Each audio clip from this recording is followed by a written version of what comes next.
মেয়েরা আমরা সিস্টার নিবেদিতার লেখা অমরনাথ পড়ছিলাম। তো এখন আমরা এই যেখানে আমরা ওই তহসিলদার তার বন্ধুদের নিয়ে স্বামীজির কাছে এসে শিষ্যত্ব নিতে এসেছিল সেই পর্যন্ত পড়েছিলাম। তারপরের অংশ দেখো। লিভিং ইসলামাবাদ পরিত্যাগ করে we caught up somewhere with the pilgrimage, আমরা ধরে ফেললাম কোনো একটা জায়গায় ওই তীর্থযাত্রীদের, অ্যান্ড ক্যাম্পড উইথ ইট, এবং সেই তীর্থযাত্রীদের সঙ্গে একই সঙ্গে আমরা তাঁবু খাটালাম ফর দ্যাট নাইট, সেই রাত্রের জন্য, অ্যাট পাওয়ান বলে একটা জায়গায়।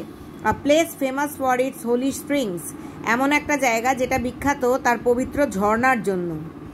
I can remember yet the brilliance of the lights reflected in the clear black waters of the tank. আমি এখনও পরিষ্কার মনে করতে পারি, আমি এখনও পরিষ্কার মনে করতে পারি, yet এখনও, the brilliance of the lights, ওই সেই আলোগুলোর দ্যুতি বা ঔজ্জ্বল্য, reflected in the clear black waters, যেটা প্রতিফলিত হচ্ছিল ওই পরিষ্কার কালো জলে। কোথাকার না, দিঘির, ওখানে অবস্থিত যে দিঘির অর্থাৎ ঝর্ণার জল পড়ে যে দিঘিটি তৈরি হয়েছিল, সেই দিঘির কালো জলে আলোগুলো যেভাবে প্রতিফলিত হচ্ছিল তার দ্যুতি আমি এখনও মনে করতে পারি। দ্যাট ইভিনিং, সেই দিনের সন্ধেবেলা।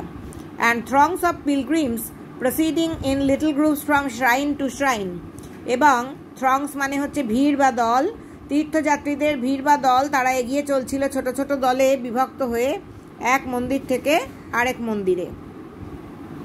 অ্যাট পেহেলগামে পৌঁছে, পেহেলগাম তোমরা জানো কাশ্মীরে, পেহেলগাম সম্পর্কে এখন মোটামুটি সবাই জানো। পেহেলগাম থেকেই বৈশারণ ভ্যালিতে যাওয়া যায়, এবং সেখানেই যে প্রকাণ্ড হত্যাকাণ্ড 26 জনের ঘটেছিল সেই Pahalgam. The village of the shepherds, মেষপালকদের গ্রাম। The camp halted for a day, sister Nivedita বলছেন তাদের তাঁবুর যাত্রীরা একদিনের জন্য সেখানে থেমেছিল। টু কিপ একাদশী পালন করার জন্য। ইট ওয়াজ এ বিউটিফুল লিটল র্যাভিন ফ্লোর্ড, এটা ছিল একটা চমৎকার ছোট্ট গিরিখাত যেটা ওখানে অবস্থিত ছিল। ফ্লোর মানে হচ্ছে মেঝে, গিরিখাতের তলদেশ বা মেঝে অবস্থিত ছিল। ফর দ্য মোস্ট পার্ট, আবার ওই গিরিখাতে যেখানে আমরা থেমেছিলাম তার বেশিরভাগ অংশটাই with Sandy islands,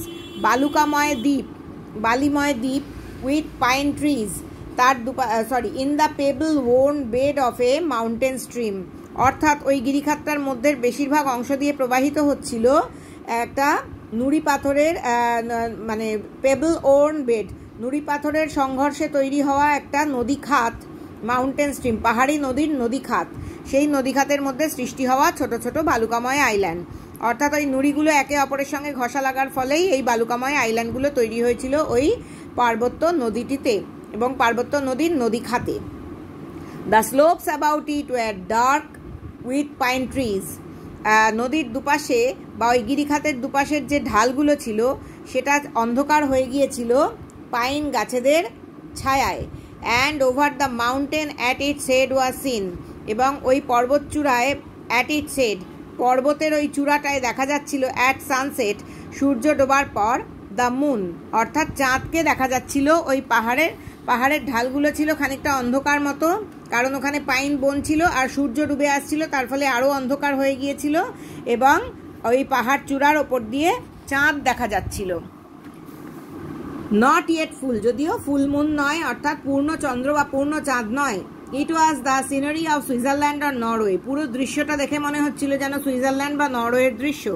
at their জেন্টলেস্ট and লাভলিয়েস্ট, তাদের সবচেয়ে শান্ত সৌন্দর্য এবং সবচেয়ে সুন্দরতম একটা সৌন্দর্য সেখানে প্রকৃতির মধ্যে দেখতে পাওয়া যাচ্ছিল। Here we saw the last of human dwellings, এখানেই আমরা মানুষের বসবাসের বা জনবসতির শেষ চিহ্ন দেখতে পেলাম। ব্রিজ, একটা সেতু দেখতে পেলাম। আ ফার্ম হাউস, একটা খামার দেখতে পেলাম। উইথ ইটস প্লাউড ফিল্ডস, চাষযোগ্য জমি বা লাঙল চষার মতো জমিও দেখতে পেলাম ওই খামারের একটা পাশে। অ্যান্ড এ ফিউ সেটার হার্টস, তৃণভূমিতে অবস্থিত ছোট ছোট কুটির দেখতে পেলাম, যেখানে মেষপালকরা বা গরু, বা ওখানে তো গরু নয়, ভেড়া চড়ানোর সময় ওই সেটার হার্টস বা ছোট ছোট কুটিরগুলোতে থাকে তৃণভূমির মধ্যে। সেগুলো বিদেশেও দেখতে পাওয়া যায়, আমাদের দেশেও এই সমস্ত পার্বত্য অঞ্চলে দেখতে পাওয়া যায়। And here on a grassy knoll, এবং এখানে একটা ছোট গোল টিলা বা পাহাড়। হোয়েন দ্য ফাইনাল মার্চ বিজ্ঞান, আমরা যখন শেষবারের মতো পথ চলা শুরু করলাম ওই পাহাড় ছোট্ট চূড়াটার ওপর বা টিলার ওপর, we left the rest of our party encamped. আমাদের দলের বাকি অংশটাকে অর্থাৎ প্রচুর মানুষকে আমরা ওখানে রেখে এলাম, যারা তাঁবু খাটিয়ে ওই ছোট্ট পাহাড় চূড়াটায় রয়ে গেল।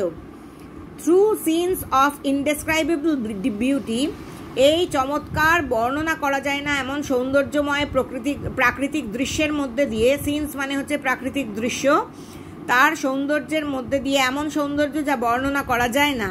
3000 of us ascended the valleys, আমাদের 3000 লোক উঠতে লাগলাম, অ্যাসেন্ড মানে ওঠা, ওই উপত্যকায়, that opened before us as we went, যে উপত্যকার দৃশ্যগুলো আমাদের চোখের সামনে উন্মোচিত হয়ে যেতে লাগলো যত আমরা যেতে লাগলাম, বা খুলে যেতে লাগলো বা প্রকাশিত হলো।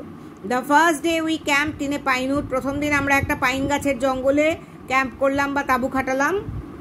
দ্য নেক্সট, পরের দিন we had passed the snow line, আমরা তুষার রেখা পেরিয়ে গেলাম, অর্থাৎ এরপরে কেবলমাত্র তুষারাবৃত অঞ্চল। And pitched our tents beside a frozen river, জমে যাওয়া একটা নদীর একটা পাশে আমরা, নদীর পাশে অর্থাৎ নদী খাতের পাশে আমরা একটা তাঁবু খাটালাম। নদীটা কেমন নদী না, তুষার হয়ে জমে গেছে। দ্যাট নাইট, সেই রাত্রে, the great camp fire was made of Juniper, সেই রাত্রের ক্যাম্প ফায়ার আগুন জ্বালানো হলো জুনিপার গাছের কাঠ দিয়ে, ওই পার্বত্য এলাকায় জুনিপার গাছ দেখতে পাওয়া যায়। অ্যান্ড দ্য নেক্সট ইভিনিং, পরের দিন সন্ধেবেলা, অ্যাট স্টিল গ্রেটার হাইটস, আরও বেশি উচ্চতায় আমরা উঠে গেলাম। The servants had to wonder many Miles, এবং আরও বেশি উচ্চতায় উঠে যাওয়ার পর চাকরদের অনেক মাইল ধরে হেঁটে যেতে হলো। কেন অতটা মাইল হাঁটতে হলো? In search of this scanty fuel, ওই যে জুনিপার গাছের কাঠ দিয়ে আগুন জ্বালানো হয়েছিল সেই কাঠেরও সন্ধানে চাকরদের অনেক মাইল পর্যন্ত হাঁটতে হলো স্বল্প জ্বালানি কাঠ খুঁজে বের করার জন্য। At last the regular pathway came to an end, অবশেষে বাঁধা ধরা পথ শেষ হলো। And we had to scramble up and down, তারপরে আমাদের হামাগুড়ি দিয়ে উঠতে লাগলাম আমরা উঁচুতে এবং নিচুতে, মানে একবার উঠলাম একবার নামলাম। অ্যালং গোট পাথ, ছাগল চড়া পাথ বেয়ে আমরা গেলাম। On the face of steep declivities, এমনকি খাড়া উতরাই, ডিক্লাইন করার থেকে ডিক্লাইভিটিস, অর্থাৎ যেখানে পথটা নেমে গেছে সেই নামার মুখে আমাদেরকে হামাগুড়ি দিয়েই যেতে হলো। Till we reached the boulder strewn গড, যতক্ষণ না আমরা বড় বোল্ডার বিছানো ওই গিরিখাতে গিয়ে পৌঁছলাম। কোন গিরিখাতে? In which the cave of Amarnath was situated, যে গিরিখাতে অমরনাথের গুহা অবস্থিত ছিল। সিচুয়েটেড মানে অবস্থিত ছিল। অ্যাজ উই অ্যাসেন্ডেড দিস, যখন আমরা এই গিরিখাত বেয়ে উঠছিলাম, we had before us the snow peaks, আমাদের চোখের সামনে প্রকাশিত হলো তুষারে ঢাকা সেই পাহাড় চূড়াগুলো বা পর্বতের চূড়াগুলো, কাভার্ড উইথ এ হোয়াইট ভেল, যে পর্বতের চূড়াগুলো সাদা ঘোমটায় আবৃত ছিল। নিউলি ফলেন, ওই সাদা ঘোমটাটা কিসের না তুষার বা বরফের, সবেমাত্র পড়েছে। নিউলি ফলেন, সবেমাত্র ওই বরফ পড়েছে। And in the cave itself, ওই অমরনাথ গুহার ভেতরে, in a niche never reached by sunlight, একটা কুলুঙ্গির মতো জায়গা গুহাটা। নিশ কথার মানে হচ্ছে কুলুঙ্গি, গভীর এলাকা যেখানে সূর্যের আলো কখনোই পৌঁছয় না। শোন দ্য গ্রেট আইস লিঙ্গাম, আমাদের চোখের সামনে দেখালো সেই বিরাট তুষার লিঙ্গ, তুষারের দ্বারা নির্মিত সেই লিঙ্গ, শিবলিঙ্গ। দ্যাট মাস্ট হ্যাভ সিমড, যেটা দেখে মনে হচ্ছিল, টু দ্য অস্ট্রাক পিজেন্টস, যে কৃষকেরা প্রথম এটা আবিষ্কার করেছিল তারা কতটা অবাক বা বিস্মিত হয়ে গিয়েছিল। হু ফার্স্ট কেম আপন ইট, যে কৃষকেরা সবার প্রথম এই গুহায় এসেছিল এবং এই তুষার লিঙ্গকে বা তুষারের শিবলিঙ্গকে আবিষ্কার করেছিল। Like the waiting presence of god, তাদের মনে হয়েছিল এই গুহার মধ্যে এই শিবলিঙ্গ যেন অপেক্ষারত ঈশ্বরের উপস্থিতি, অর্থাৎ তাদের এটি সাক্ষাৎ ভগবানের আবির্ভাব বলে মনে হয়ে থাকবে যে কৃষকরা এই গুহার মধ্যে এই শিবলিঙ্গকে আবিষ্কার করেছিল প্রথমবার।